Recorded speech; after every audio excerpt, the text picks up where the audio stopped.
আজকে লেকচারে আমরা ভগ্নাংশের যোগ নিয়ে আলোচনা করব। প্রথম দেখো তো ভগ্নাংশ। তাহলে ভগ্নাংশ কাদেরকে বলা হয়? আমরা জানি যে ভগ্নাংশের আকার হচ্ছে a/b, অর্থাৎ উপরটাকে বলা হয় আমাদের লব আর নিচেরটাকে বলা হয় আমাদের হর। এরকম আকারে যে সকল সংখ্যাগুলি থাকে তাদেরকে বলা হয় ভগ্নাংশ সংখ্যা। দেখো প্রথমে রয়েছে আমাদের 2/5, তারপর হচ্ছে 7/10। তাহলে এই সংখ্যাগুলি আমাদের ভগ্নাংশ, মাঝখানে যোগ চিহ্ন আছে, অর্থাৎ ভগ্নাংশে যোগ করতে বলা হচ্ছে। তাহলে আমরা দেখো এই যে ভগ্নাংশের যোগ রয়েছে, এই ভগ্নাংশের যোগ আমরা বিভিন্নভাবে করতে পারি। আমরা বিভিন্ন প্রসেস বা বিভিন্ন পদ্ধতির মধ্যে দিয়ে করতে পারি। সো আমরা বিভিন্ন পদ্ধতিগুলোকে এখানে নিয়ে আলোচনা করব। প্রথম দেখো আমাদের প্রথম পদ্ধতি ভগ্নাংশের নিয়ম। সবথেকে সহজ নিয়ম হচ্ছে আমাদের কি, যে ভগ্নাংশে যখন আমরা এটাকে যোগ বিয়োগ করবো, সর্বদা মনে রাখবে যে ভগ্নাংশের যোগের ক্ষেত্রে এবং ভগ্নাংশের বিয়োগের ক্ষেত্রে আমাদের সর্বদা লসাগু নির্ণয় করব। লসাগু কার নির্ণয় করব? হরের লসাগু নির্ণয় করব। হর কি আছে বলতো? 5 আর 10। তাহলে 5 আর 10-এর লসাগু আমরা এভাবে নির্ণয় করতে পারি যে 2। তাহলে এখানে কত যাচ্ছে আমাদের? 5 যাচ্ছে না 2 দিয়ে, 10 যাচ্ছে। দুটো সংখ্যাকে আমরা ভাগ করতে পারি, এরকম আমরা মৌলিক সংখ্যা দ্বারা ভাগ করব। তাহলে 2 দিয়ে যাচ্ছে না, তাহলে নাও 5 নাও। তাহলে 5 একে 5, 5 দুগুণ 10। আবার নাও, এখানে 1 আছে, 2 আছে, 2 নাও, 2 একে 2, 1। তাহলে এটা কত হচ্ছে আমাদের? এই যে সংখ্যাগুলি পেলাম সেই সংখ্যাগুলি গুণ করলে আমরা যেটা পাবো সেটাকে বলা হয় আমাদের লসাগু। তাহলে কত পাচ্ছি? 10 পেলাম। বা এখানে এত ডিটেলসে না দেখালেও চলবে। লসাগু নির্ণয় করার শর্টকাট ঠিক কীরকম হচ্ছে, যে দুটি সংখ্যা রয়েছে সেই দুটি সংখ্যার মধ্যে বড় সংখ্যাটাকে মনে মনে ভাবো, এটাই হচ্ছে আমাদের লসাগু। যদি এটা লসাগু হয় তাহলে অবশ্যই বাকি যে ছোট সংখ্যাগুলি রয়েছে সমস্ত সংখ্যাগুলি দ্বারা এই বড় সংখ্যাকে ভাগ যাবে। তাহলে বলো তো 10 সংখ্যাটিকে কি 5 দ্বারা ভাগ যায়? অবশ্যই যায়। যে 5 দুগুণে 10, তাহলে 10কে আমরা 5 দ্বারা ভাগ করতে পারছি। তাহলে 10ই হচ্ছে আমাদের লসাগু। আরও দেখবে অনেক বড় বড় সংখ্যা থাকবে, সেই সকল সংখ্যাগুলি আমরা খুব সহজে এইভাবে লসাগু নির্ণয় করতে পারি। তাহলে বলো যে 5 আর 10-এর লসাগু কত পেলাম? 10 পেলাম। তাহলে এখানে আমাদের এই যে নিচে যে সংখ্যাগুলি রয়েছে সেই সংখ্যাগুলিকে, হরগুলিকে আমরা এই যে লসাগু পেয়েছি সে লসাগুর যে সংখ্যা আমরা যে লসাগু পেয়েছি সে লসাগুর সঙ্গে সমান করব। তারপর তো নিচে 5 আছে, তাহলে 5-এর সঙ্গে কত গুণ করলে আমরা 10 পাবো? 2। তাহলে 5-এর সঙ্গে গুণ করলাম 2, 10 পেলাম। উপরে দেখো 2 আছে, তাহলে নিচে যে সংখ্যা গুণ করব সেই সংখ্যা উপরেও গুণ করতে হবে, শুধুমাত্র নিচে গুণ করলে হবে না। তাহলে দেখো উপরে গুণ করলাম, প্লাস যেহেতু এখানে 10 আছে তাহলে 10-এর সঙ্গে কোনো সংখ্যা গুণ করা দরকার আছে? কোনো সংখ্যা গুণ করার দরকার নেই। রেখে দিলাম এটা। সমান দেখো উপর গুণ করে দাও 4, নিচে গুণ করে দাও 10, প্লাস উপরে 7, নিচে 10। এবার দেখো সব দিকে সহজ হয়ে গেল। এবার কিছু করার দরকার নেই, নিচে যেহেতু সব সমান চলে এসছে একবার লিখে দাও। আর উপর যে সংখ্যাগুলি আছে 4 আছে, এখানে 7 আছে, প্রথমে 4কে লিখো, মিডিলে কি চিহ্ন আছে আমাদের? প্লাস চিহ্ন আছে, প্লাস বসাও, 7 আছে 7 বসাও, যোগ করে দাও, কত পাচ্ছি আমরা? 11/10। এটা হলো আমাদের অ্যান্সার। তাহলে এটা গেল আমাদের প্রথম পদ্ধতি। দ্বিতীয় পদ্ধতি দেখো, দ্বিতীয় কি বলছে যে 2/5 প্লাস 7/10। প্রত্যেকের ক্ষেত্রে কিন্তু লসাগুটা ম্যান্ডেটারি, লসাগু অবশ্যই করতে হবে, লসাগু ছাড়া আমরা চলতে পারবো না। দেখো এখানে আমরা কত পেলাম? লসাগু পেয়েছি 10, 10 লিখো। দেখো 5-এর সঙ্গে কত গুণ করলে আমরা 10 পাবো? 2। সেই 2 সংখ্যাটা উপরের সাথে গুণ করতে হবে। তাহলে গুণ করে দাও 2 ইন্টু 2, কারণ 5-এর সাথে 2 গুণ করলে 10 পাবো, সেই 2টা আমাদের উপরের সাথে গুণ হবে। প্লাস 10-এর সাথে কত গুণ করলে 10 পাবো? 1। তাহলে কিছু গুণ করার দরকার নাই, 1 গুণ করতে পারো 1। তাহলে কত পাচ্ছি আমরা? এটা 4 প্লাস 7 ডিভাইড বাই 10 সমান কত পেলাম? 11/10। এটা হলো আমাদের অ্যান্সার। অপর পদ্ধতি দেখো, তৃতীয় 2/5 প্লাস 7/10। প্রথমত এই যে 2/5 রয়েছে, 2/5, তারপর রয়েছে 7/10, এই দুটোর আমরা প্রথম লসাগু নেব। তাহলে 5 আর 10-এর লসাগু কত পেলাম? একটু আগে 10 পেয়েছি। তাহলে 10 হচ্ছে লসাগু। এই লসাগু আমরা প্রত্যেকটার ভগ্নাংশের যে হর রয়েছে সেই হরকে আমরা 10-এর সাথে সমান করব। তো 10-এর সাথে সমান করলে কত গুণ করলে আমরা 10 পাবো? দেখো 5-এর সাথে 2 গুণ করে 10 পাবো। এটা আলাদাভাবে বের করে নিচ্ছি। তাহলে উপরের সাথে নিচের সাথে যেহেতু 2 গুণ করেছি, উপরের সাথেও 2 গুণ করতে হবে। তাহলে উপরে পাচ্ছি আমরা 4, নিচে পেলাম 10। তাহলে দেখো 7-এর সাথে 10 কত গুণ করতে হবে? কিচ্ছু গুণ করতে হবে না, মানে 1। যেহেতু 10 বসে আছে নিচে, তাহলে উপরে আবার 7/10। এবার এই যে সংখ্যাটা পেয়েছি কার পরিবর্তে পেলাম? এর পেলাম, অর্থাৎ আমরা সমতুল্য ভগ্নাংশ বের করলাম। অনুরূপভাবে এটা কত পেলাম? 7-এর 10 একই রয়েছে, তাহলে এই মানগুলো বসিয়ে দাও। 2/5 কত পেলাম? 4/10, 4/10 প্লাস 7/10-এর জায়গাতে কত পেয়েছি আমরা? 7/10, একই জিনিস রয়েছে। তাহলে এটাকে পরিবর্তন করার প্রয়োজন ছিল না। দেখো নিচে সমান চলে এসছে, তাহলে বসিয়ে দাও একবার, বাকি যে সংখ্যাগুলি আছে সেই সংখ্যাগুলিকে বসিয়ে দাও। 4 প্লাস চিহ্ন 7, সমান কত পাচ্ছি আমরা 11/10। দেখো প্রত্যেকটা তুমি যত রকমভাবে যাও না কেন প্রত্যেকটা ভাগে আমরা এইভাবে ভগ্নাংশের লসাগু করতে এইভাবে ভগ্নাংশের আমরা যোগ করতে পারি। অপারেটিভ মেথড রয়েছে কি 2/5 প্লাস 7/10 সমান, দেখো আমরা এটাকে বলা হয় বাটারফ্লাই মেথড। এরকমভাবে এটার সঙ্গে এটা গুণ করলাম, এটার সঙ্গে এটা গুণ করব, তাহলে কত হবে আমাদের, আর নিচের সাথে নিচে গুণ করব, নিচের সাথে নিচে গুণ করে নিচে বসাবো, কোনাকুনি গুণ করে দাও, এটার সঙ্গে এটা গুণ করো, তার 2 × 10 প্লাস 5-এর সাথে 7 গুণ করে দাও 5 × 7, তাহলে কত পাচ্ছি আমরা, এটা পাচ্ছি আমরা 20 প্লাস 35/50 সমান কত পাচ্ছি আমরা, এটা আসছে আমাদের 55 প্লাস 50, কাটাকাটি করো, 5 11 55, 5 10 50, 11/10। এই মেথডে আমরা কাজ করতে পারি। কিন্তু বড় সংখ্যা থাকলে এই মেথডটা কিন্তু আমাদের ফেল হয়ে যাবে, অর্থাৎ ধরো অনেক বড় সংখ্যা চলে আসবে, আবার কাটাকাটি করতে হবে। সেই জন্য সবথেকে বেস্ট ওয়ে হচ্ছে তোমরা কি করবে, লসাগু নির্ণয় করবে, লসাগু নির্ণয় করে এইভাবে সমাধান করবে।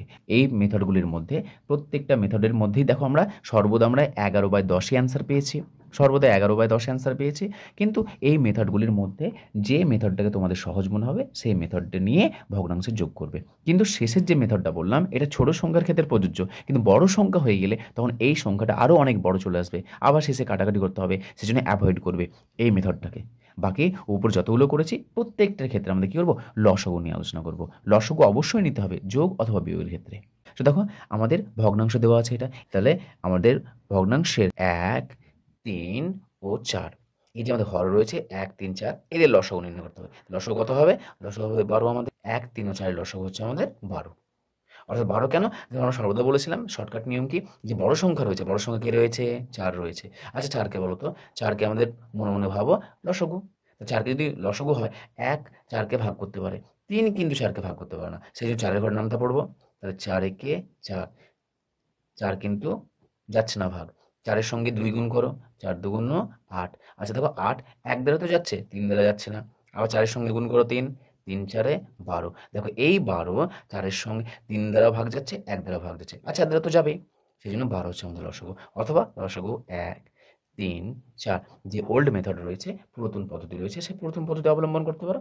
3 দিয়ে যাবে, 1 থাকলো, 3 একে 3 4, আবার 4 দ্বারা দাও, 4 1 1 1, তাহলে 3 4 12, যেহেতু আর কোনো সংখ্যা নেই তার জন্য 4 দিলাম। অথবা তোমরা 2 দিয়েও করতে পারো, 2 2 2 4, আবার 2 দাও, 1 1 1, তাহলে এখানে আসছে আমাদের 4 গণিত 3 গণিত 2 গণিত 2 সমান হচ্ছে আমাদের 12। অর্থাৎ এখানে আমরা সর্বদা কি মৌলিক সংখ্যা দ্বারা ভাগ করি, আমরা 12 পেলাম কি লসাগু। এটাকে লিখো নাও, তাহলে 12 লসাগু হলো কি বলেছিলাম, প্রত্যেকটা হরগুলোকে আমরা 12-র সঙ্গে ইকুয়াল করব, অর্থাৎ যে লসাগু পাবো সেই লসাগুর সঙ্গে সমান করব।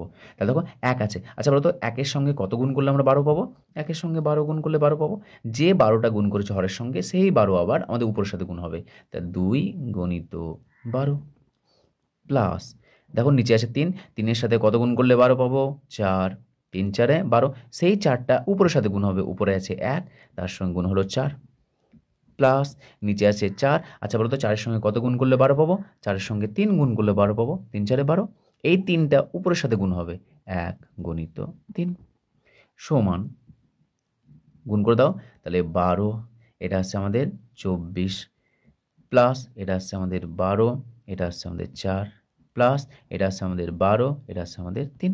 যেহেতু সবগুলো আমাদের নিচে ইকুয়াল চলে এসেছে, তাহলে ইকুয়াল চলে এলে আমরা কী করবো, যে হরগুলো সমান এসছে একবার লিখে দাও, বাকি যে সংখ্যাগুলো আছে 24 4 3 সেই সংখ্যাগুলি পরপর বসিয়ে দাও।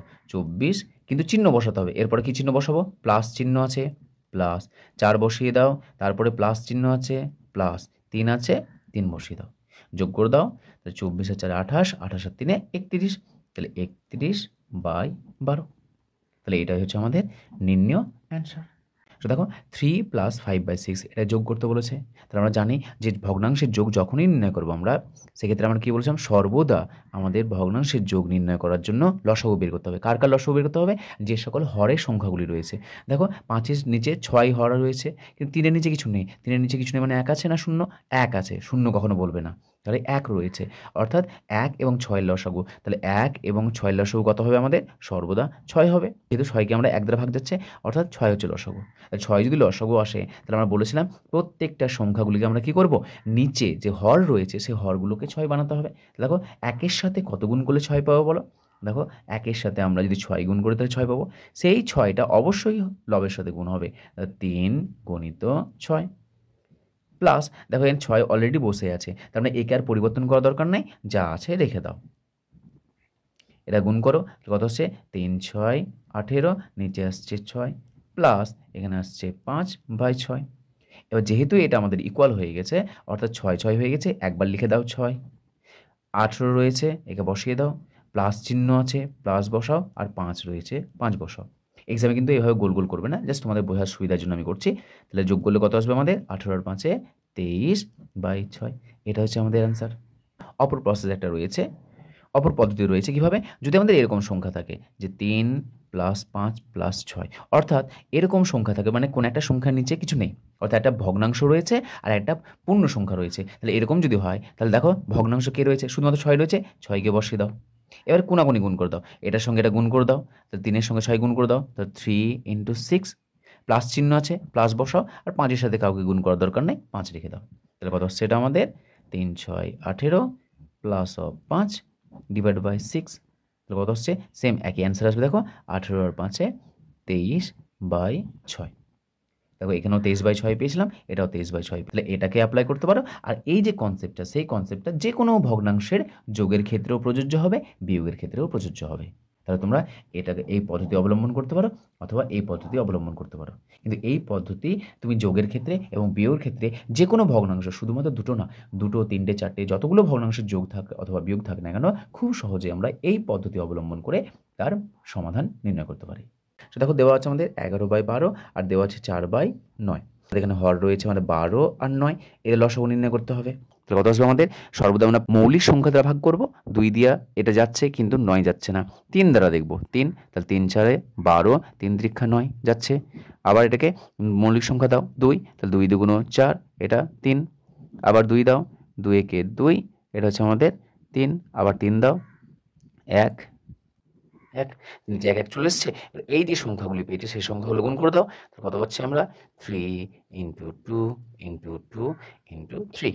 তাহলে কত পাচ্ছি আমরা? দেখো 3 2 6, 6 2 12, 3 12 36। বাকিটা এটা গুণ করো, 3 2 6, 3 2 6, 6 6 36। আমরা লসাগু কত পেলাম? 36। কাজ হচ্ছে আমাদের লসাগু নির্ণয় করা, লসাগু নির্ণয় করা হয়ে গেল। এবার এই যে হরগুলো রয়েছে, হর কে রয়েছে? 12 রয়েছে আর 9 রয়েছে। তাহলে এই যে 12 আর 9 রয়েছে, এই যে আমরা লসাগু পেয়েছি 36, এই হরগুলোকে আমাদের 36 বানাতে হবে, অর্থাৎ লসাগুর সঙ্গে সমান করতে হবে। তাহলে বলো তো, এখানে 12 রয়েছে, আচ্ছা বলো 12-র সঙ্গে কত গুণ করলে আমরা 36 পাবো? 3 গুণ করলে, 3 12 36। এই 3টাও অবশ্যই লবের সাথে গুণ করতে হবে। যে সংখ্যাটি তুমি 12-র সঙ্গে গুণ করেছো, হুবহু সেই সংখ্যাটি গুণ করতে হবে লবের সঙ্গে। প্লাস দেখো 4/9, আচ্ছা বলো তো 9-এর সাথে কত গুণ করলে আমরা 36 পাবো? 4 গুণ করলে, 4 9 36। এই 4টা উপরের সংখ্যার সাথেও গুণ হবে, উপরে অলরেডি একটা 4 রয়েছে, আবার একটা 4 গুণ করলাম, এবার এটাকে গুণ করো, সুতরাং সমান হয়ে গেল। এবার বসে দাও, 3-এর সাথে 11 গুণ করলে কত পাচ্ছি আমরা? 33/36, প্লাস 4-এর সঙ্গে 4 গুণ করলে পাচ্ছি আমরা 16/36। এবার যেহেতু আমরা নিচে সমান পেয়ে গেছি, এই সংখ্যাগুলিকে জাস্ট একবার লিখে দাও। এখানে 36 পেয়েছি, 36 পেয়েছি, লিখে দাও এখানে। আর বাকি যে সংখ্যাগুলি আছে, 33 আছে, 16 আছে, তাহলে এখানে বসিয়ে দাও 33, প্লাস চিহ্ন, যেহেতু প্লাস চিহ্ন আছে প্লাস বসালাম, 16 বসিয়ে দাও। তাহলে এটা যোগ বিয়োগ করলে কত আসছে আমাদের? যেহেতু যোগ চিহ্ন আছে তাহলে যোগ করে দাও, যোগ করলে কত আসছে আমাদের? 6 আর 3 9, 3 আর 1 4, 49/36। যদি 49/36 আবার আমাদের সিম্পলেস্ট অর্থাৎ একদম লঘিষ্ঠ আকার করা যায়, তাহলে অবশ্যই লঘিষ্ঠ আকার করবে, যদি না করা যায় তাহলে এইভাবে রেখে দাও। অথবা তোমরা এটাকে আবার লঘিষ্ঠ আকারে যদি না করা যায়, তাহলে এইভাবে ভগ্নাংশ আকারে রাখতে পারো, অথবা সেটাকে আমাদের যে মিশ্র ভগ্নাংশ রয়েছে সেই মিশ্র ভগ্নাংশও তৈরি করতে পারো। তাহলে এটা হচ্ছে আমাদের নির্ণেয় অ্যান্সার।